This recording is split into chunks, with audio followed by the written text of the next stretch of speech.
यादव जी का बेटवा पीछा करे लगलो। माई गे यादव जी का बेटा पीछा करे लगलो। घर से जाबे बाहर निकलियो देख ले लको। माई गे घर से जाबे बाहर निकलियो देख ले लको। माई गे यादव जी का बेटा पीछा करे लगलो।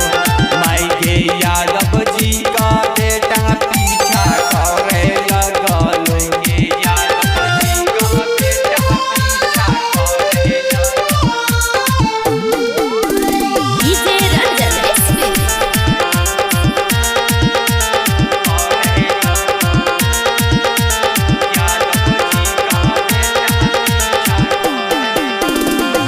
बात नहीं मानैया हम बोले छी कुछ तो उनका सीधा हमरा बोलैया चीज सब। गे मम्मी जाके कभी ना बात नहीं मानैया हम बोले छी कुछ तो उनका सीधा हमरा बोलैया चीज सब। घर से जाबे बाहर निकलियो देख ले लको। माई गे घर से जाबे बाहर निकलियो देख ले लको। माई गे यादव जी का बेटवा पीछा करे लगलो। माई गे यादव जी का बेटा पीछा करे लगलो। घर से जाबे बाहर निकलियो देख ले लको। माई गे घर से जाबे बाहर निकलियो देख ले लको।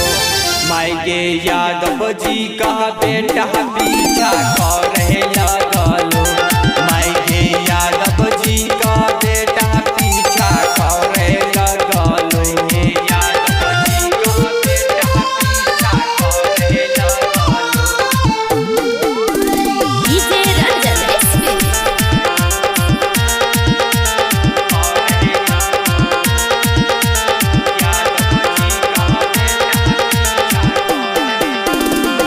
आई लव यू बोलै खेलो छौरा गे हमारा। जाकत बोल रही छौरा के अंगना। ए मम्मी जाकत बोली ना। आई लव यू बोलै खेलो छौरा गे हमारा। जाकत बोल रही छौरा के अंगना। सुदिनो सरती मुहमा मोर ले तो। सुदिनो सरती मुहमा मोर ले तो।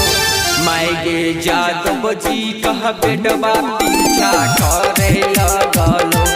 माई गे यादव जी कह बेटा पीछा करे